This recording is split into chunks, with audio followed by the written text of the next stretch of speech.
Mes chers compatriotes, il y a de cela quelques semaines, j'ai réalisé une vidéo sur la mort tragique de George Floyd aux États-Unis et sur ce que ce drame nous dit du fameux modèle américain érigé en exemple à suivre en France, que ce soit dans les médias ou dans le monde politique. Dans cette vidéo, je revenais notamment sur la violence généralisée et en constante expansion que connaît la société des États-Unis et qui se manifeste non seulement au travers de tensions raciales, mais aussi au travers, par exemple, de la consommation très répandue de drogue, du taux extraordinairement élevé d'incarcération ou encore du nombre de tueries de masse.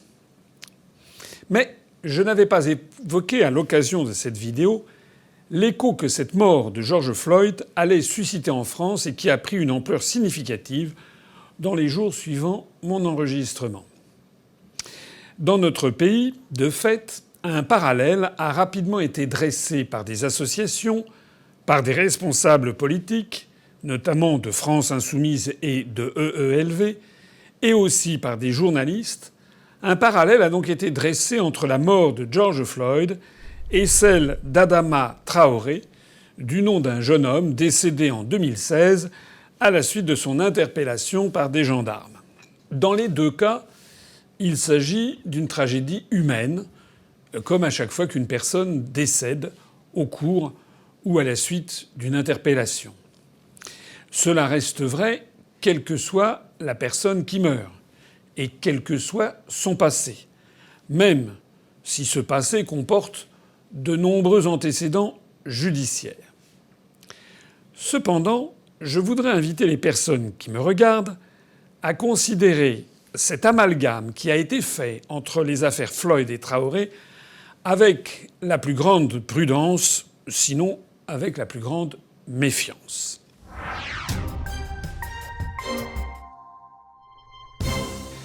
Premièrement, je rappelle que dans le cas de George Floyd, même si l'enquête n'est pas terminée, il existe des images et un enregistrement très clair, d'ailleurs largement diffusé, qui montrent sans beaucoup de doute que la victime est morte par étouffement.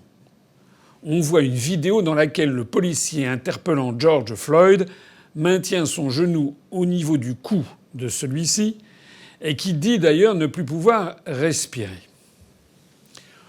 Dans le cas de l'affaire Traoré, rien de tel. Aucune image ni aucun enregistrement des faits n'ont été révélés à ce jour. Les enquêteurs et les juges sont toujours à pied d'œuvre pour déterminer l'enchaînement des événements. Et de fait, on ne sait toujours pas de quelle façon précise et dans quelles circonstances le jeune Adama Traoré est décédé. Plusieurs hypothèses s'affrontent et la justice a décidé de multiplier les demandes d'expertise à ce sujet, ainsi que les investigations sur le passé d'Adama Traoré et sur le passé des gendarmes. Pour le moment, en cette fin juillet 2020, la plus récente expertise menée par des médecins belges à la demande des juges d'instruction chargés de l'enquête a posé l'hypothèse d'un décès d'Adama Traoré par hyperthermie maligne qui se produit au cours d'un exercice physique intense et prolongé ou juste après, en associant une altération de la conscience avec une hausse sévère de la température au-delà de 39 degrés.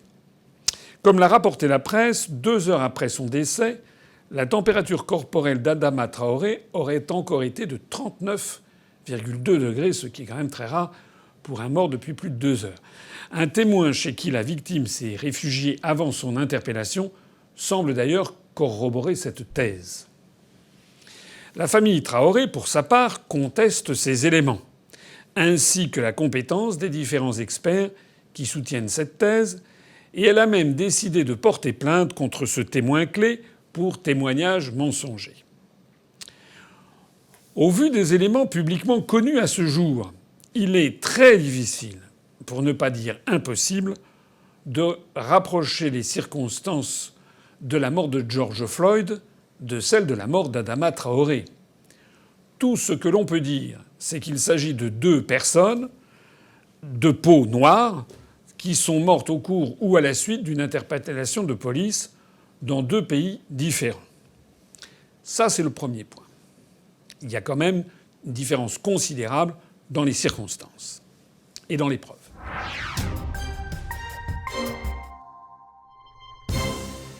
Deuxièmement, j'appelle à la plus grande réserve concernant l'amalgame qui a été fait entre les forces de l'ordre américaines d'un côté et les forces de l'ordre françaises.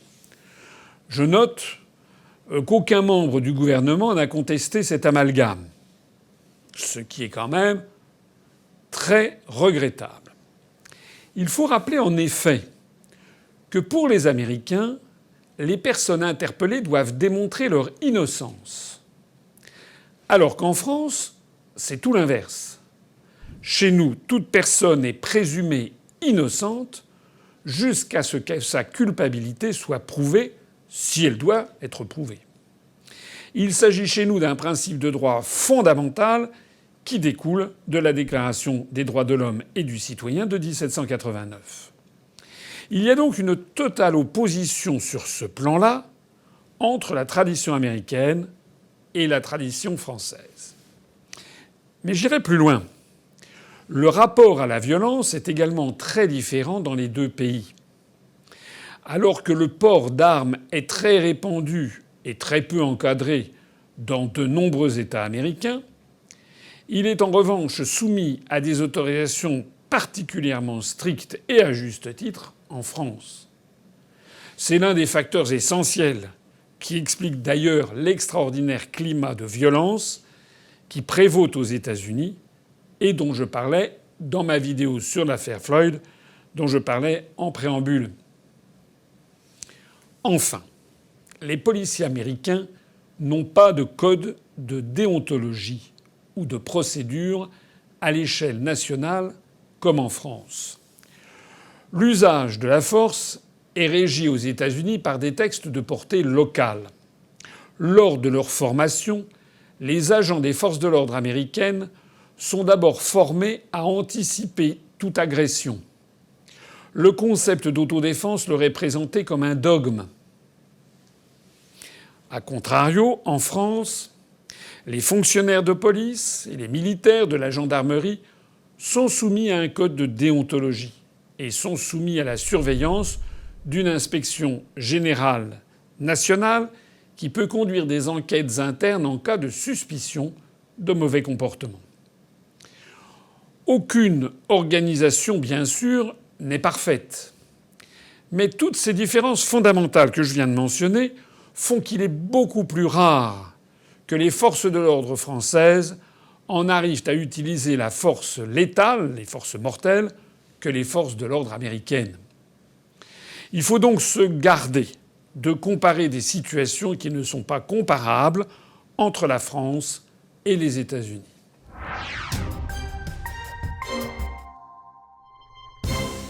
Troisièmement, je voudrais mettre en garde mes auditeurs contre les responsables politiques qui ont pris le parti de ne pas respecter la présomption d'innocence des gendarmes ayant procédé à l'interpellation d'Adama Traoré, et ceci dans l'objectif politicien, bassement politicien, de récupérer ce qu'ils croient être un mouvement d'opinion, sur lequel il y aurait beaucoup à dire d'ailleurs.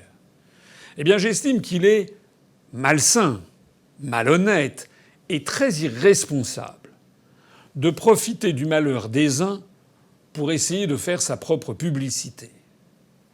Non seulement cette attitude jette de l'huile sur le feu, mais en outre elle affaiblit l'autorité de l'État et elle tente à exercer une pression sur la justice qui ne peut travailler que dans la sérénité, le calme et l'indépendance. J'ajoute que c'est faire peu de cas de l'état émotionnel des différentes parties prenantes à cette affaire que de tenter de s'en servir dans un sens ou dans un autre. C'est indigne. Les dirigeants politiques qui prétendent à l'exercice des responsabilités, a fortiori les ministres, doivent respecter en toutes circonstances la présomption d'innocence et la séparation des pouvoirs. Ils doivent refuser de s'immiscer si peu que ce soit dans un sens ou dans un autre dans une affaire qui n'est pas jugée.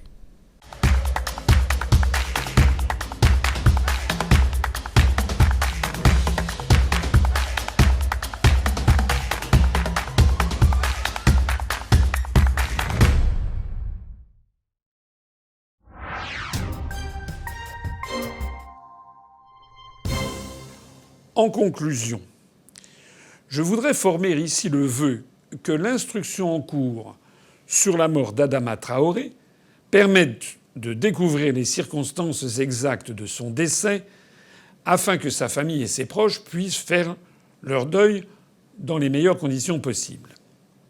S'il se révèle que les militaires ont fauté, il est nécessaire que justice soit rendue. Mais s'il se révèle que les militaires ont été calomniés, il est nécessaire aussi que justice soit rendue. J'enjoins tous ceux qui me suivent à se méfier des rapprochements hâtifs et des amalgames qui sont faits de façon générale entre ce qui se passe en France et ce qui se passe aux États-Unis.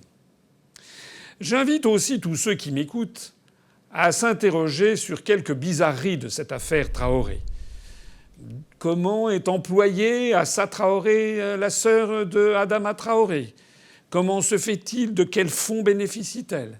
Et puis, j'invite aussi tous ceux qui m'écoutent à s'interroger sur la couverture médiatique extraordinaire dont ont bénéficié les manifestations qui ont éclaté en France sur cette affaire Traoré.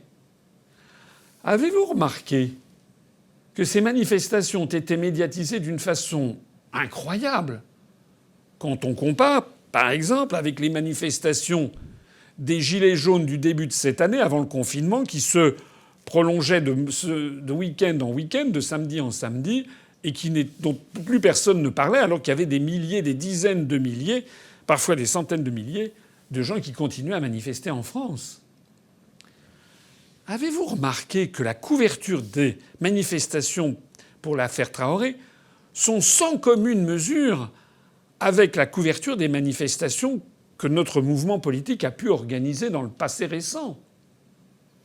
Par exemple, une récente manifestation du comité Traoré s'est tenue le 18 juillet dernier à Beaumont-sur-Oise. Elle a rassemblé, selon la police comme selon les organisateurs, entre 2700 et 3000 personnes. Eh bien, tous les journaux, toutes les radios, toutes les télévisions, tous les magazines en ont parlé.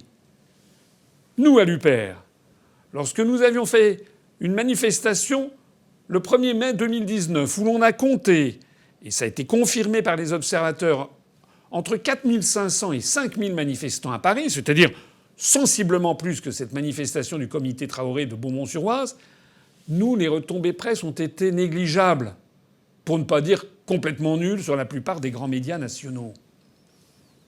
Ça vous donne pas à réfléchir?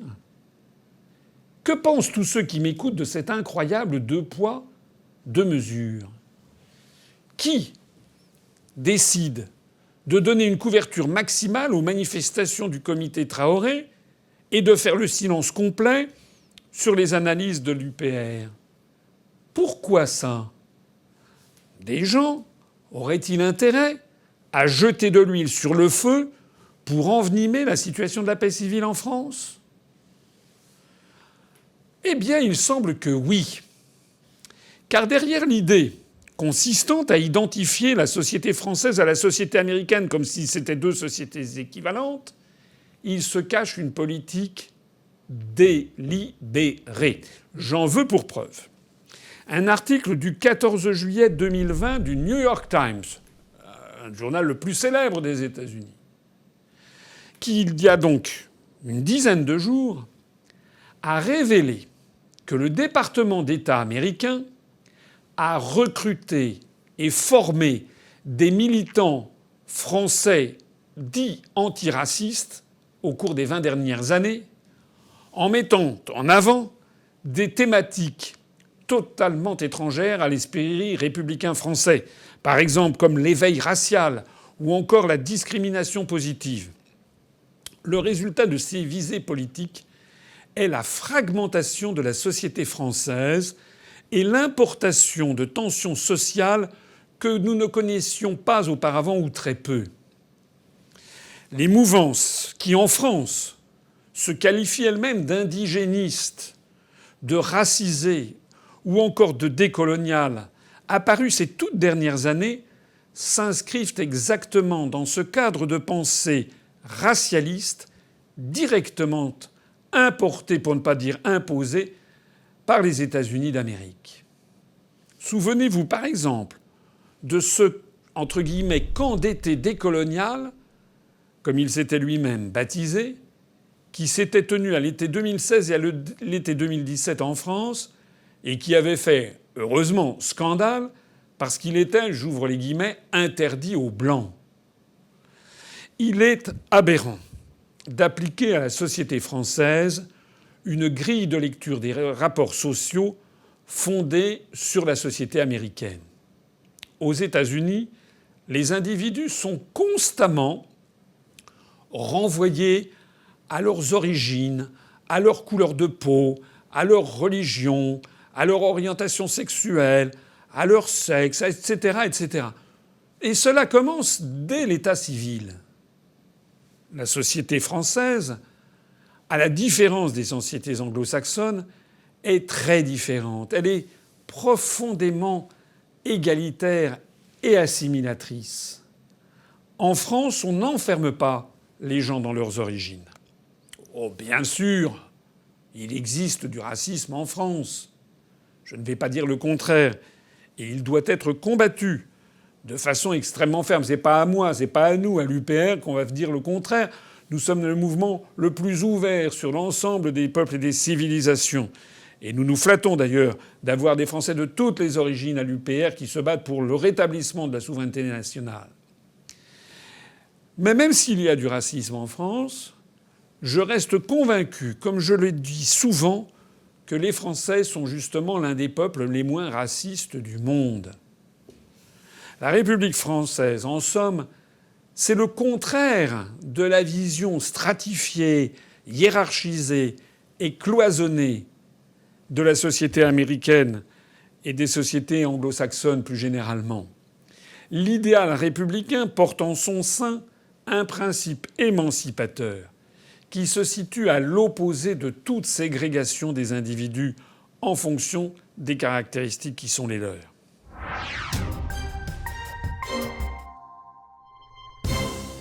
J'en ai terminé avec cette vidéo concernant les rapprochements douteux, pour ne pas dire scandaleux, qui ont été faits entre les affaires Floyd et Traoré. Comme vous le savez, il est assez rare que je m'exprime sur les questions judiciaires et de sécurité et sur les faits divers. Mais là, on est au-delà du fait divers. Je ne suis pas un adepte des réactions à chaud à tous ces faits divers qui ponctuent l'actualité. Mais, comme beaucoup de Français, je suis très attentif aux questions de sécurité. C'est de façon très légitime que nos concitoyens attendent de l'État qu'il les protège. En fait, ils attendent de l'État son autorité, l'autorité de l'État, sur le plan économique, sur le plan social, sur le plan militaire et diplomatique, bien entendu, mais aussi sur le plan sociétal et sur la sécurité des personnes et des biens. Il y a beaucoup trop, maintenant, d'événements dramatiques qui se produisent quasiment jour après jour et qui restent impunis, et que une certaine élite qualifie de façon avec des euphémismes qui révoltent les Français à juste titre. Je pense en particulier à Macron, ayant récemment qualifié un certain nombre de crimes affreux. Je pense notamment au chauffeur de bus qui a été assassiné, ou à cette jeune femme qui a été traînée sur 800 mètres et démembrée. C'est au cours des tout derniers jours. Le président de la République a osé appeler ça des incivilités. Non. Il faut rétablir l'autorité de l'État et rétablir la sécurité publique. Nos concitoyens attendent évidemment de l'État qu'il les protège ainsi que leurs biens, mais ils attendent aussi qu'il maintienne l'ordre, qu'il assure la sécurité.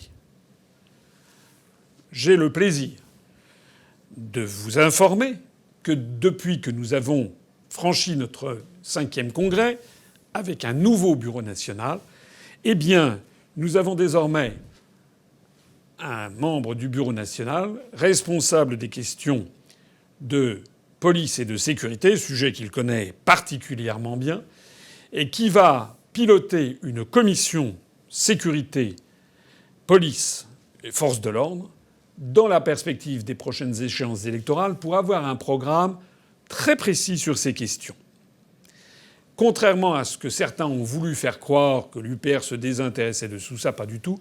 Nous nous intéressons d'abord et avant tout au rétablissement de la souveraineté, de l'indépendance nationale, qui va de pair avec le rétablissement de l'autorité de l'État. C'était d'ailleurs ce qu'avait voulu Charles de Gaulle en créant la Ve République. Vive la République et vive la France.